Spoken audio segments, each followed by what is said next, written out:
Artigo 5 da Constituição Federal. Inciso 6.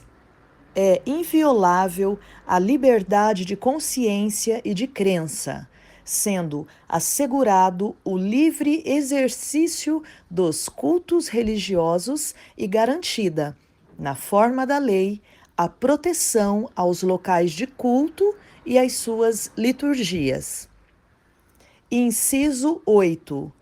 Ninguém será privado de direitos por motivo de crença religiosa ou de convicção filosófica ou política, salvo se as invocar para eximir-se de obrigação legal a todos imposta e recusar-se a cumprir prestação alternativa fixada em lei.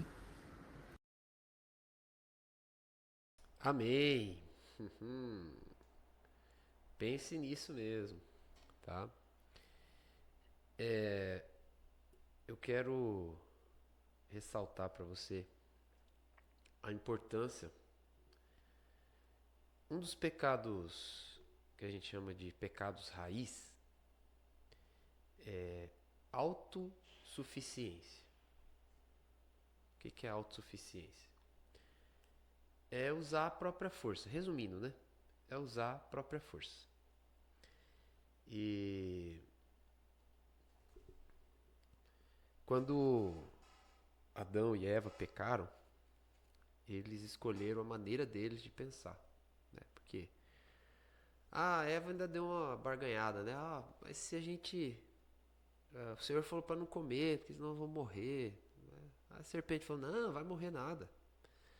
Manda bala aí, né? Aí ela viu que aquilo era agradável para obter discernimento, né? Um dos fatores, né? Quem dá discernimento é Deus. Não era participar da fruta da desobediência, né?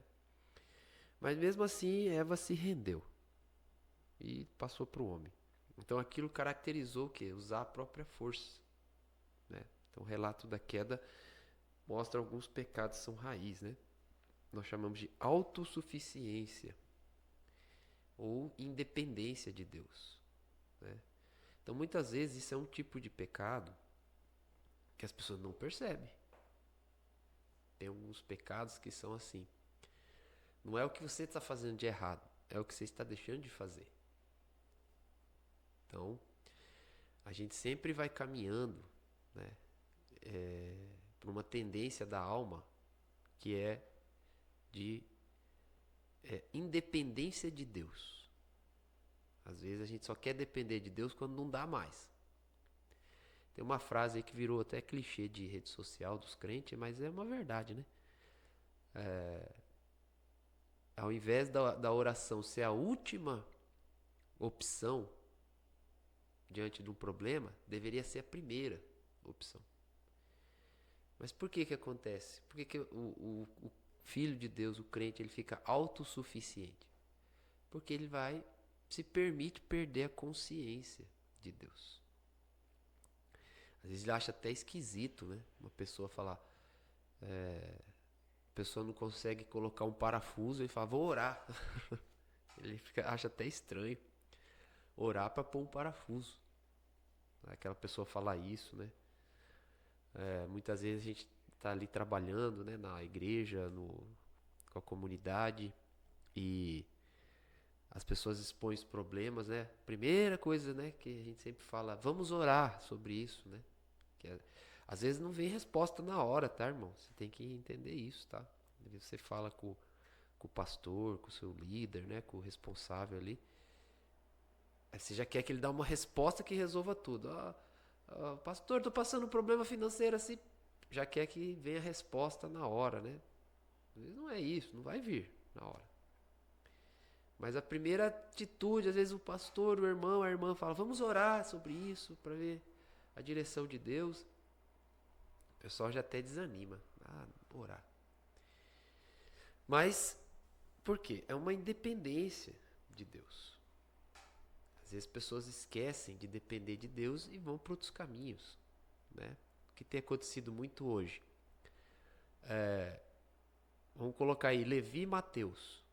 no caso de Levi e Mateus. Claro, gente, não foi que mudou o nome, tá? O nome dele era Levi Mateus. Só pra gente fazer a nossa analogia, a nossa figura aqui, tá? A Bíblia fala que Levi, né, Levi Mateus, ele trabalhava na coletoria de Roma. Ele era um representante romano para coletar imposto.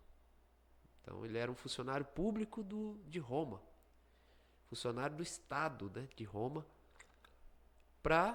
é um agente romano ele era também. Não era romano, mas era um agente da gestão ali, do, do Estado, né, romano. E coletava imposto, calculava juros, dava prazos, apreensões, determinava prisão, né? Ó, aqui não pagou, tem que ser preso, e assim vai. Então, os publicanos eram odiados. De repente, a Bíblia fala que Jesus passa por ele e fala: vem e me segue. É um trecho tão rapidinho na Bíblia, mas é tanta profundidade, dá para fazer uma pregação inteira, escrever um livro e edificar sua vida nesse trecho. Aí Jesus fala: vem e me segue. A Bíblia diz que Mateus se levantou imediatamente e seguiu Jesus. Aí que tá. Imediatamente. A resposta ao chamado foi imediata. Por quê? Não adiantava ele acreditar: ah, o Jesus de Nazaré existe. Ele tinha que andar com Jesus, seguir Jesus. Então, interessante pensar nisso, né? Então, saber de Jesus é uma coisa, segui-lo é outra coisa. E Mateus foi e seguiu Jesus, se tornou Mateus, né? Tem um best-seller chamado Mateus, com 28 capítulos, né? Best-seller porque até hoje aqui a gente está lendo, falando de Mateus. O Evangelho de Mateus, né? Todos os livros da Bíblia são best-sellers, né? 66 aí, best-sellers, porque estão aí milhares de anos alguns livros, no mínimo 2000 anos, né? Tem cada livro da Bíblia. Então, você vê. Então Mateus seguiu Jesus na hora. Então, um agente do Estado seguiu Jesus. O que está acontecendo hoje? Alguém que segue Jesus tem se tornado agente do Estado. Aí alguns têm desculpa, falam: que eu tenho que ocupar espaço. Será que é isso mesmo? Foi chamado para ocupar espaço? Tem que você ver, né? Alguns foram mesmo, outros nem tanto. Então, os Mateuses, tá? Mateus aqui é a figura, tá, gente? Não são as pessoas que chamam Mateus, tá? Fiquem de boa aí, Mateus. Os Mateuses estão virando Levis, estão voltando para a coletoria. Estão saindo de seguir Jesus e voltando para o Estado. Tem que pensar. Por que isso? Porque não consegue depender de Deus. Dependência emocional, dependência financeira, dependência até de posição, né? Às vezes tem pessoas que almejam posições diante da sociedade e deixam de lado sua posição em Cristo. Efésios 2,6 fala: estamos sentados juntamente com Cristo nas regiões celestiais. Essa é a verdade verdadeira. Ministro do Evangelho. Ministro da reconciliação. Embaixadores de Cristo. Ah, não, é melhor eu ter uma posição tal, ser chamado assim, ser chamado assado. Então, sai da coletoria. Já tem uns aí que já tinha que sair já debaixo de Roma, mas ainda estão lá. E tem outros que estão voltando para lá. Não volta para a coletoria. Segue Jesus. Não volta para a antiga maneira de depender do mundo, da sociedade. Depende de Deus. E essa mensagem do pensador, né, que ele traz à tona o relato do PC Nelson, né? Até o título dessa mensagem no canal Evangelista Pensador é A Descoberta de PC Nelson, né? PC Nelson, grande hebraísta, mestre do grego e 50 idiomas, né? Ele não entendia a palavra de Deus, então ele era um pregador de plástico, né? Mas por entender o original, ele teve que se render à verdade, como foi explicado no áudio do Pensador, né? Para quem não viu, ele leu Romanos 8:26, que fala sobre a ajuda do Espírito Santo. Então, esses dias eu me deparei com um comentário bíblico, o que é algo perigoso, viu? Sabia? Nem todo comentário edifica. Por isso que quando você vai ter uma Bíblia de estudo, consulte o seu pastor, irmão, tá? Para ir comprando Bíblia de estudo. Bem, vê o que seu pastor acha. Tenha comunhão com o Espírito Santo e consulte seu pastor.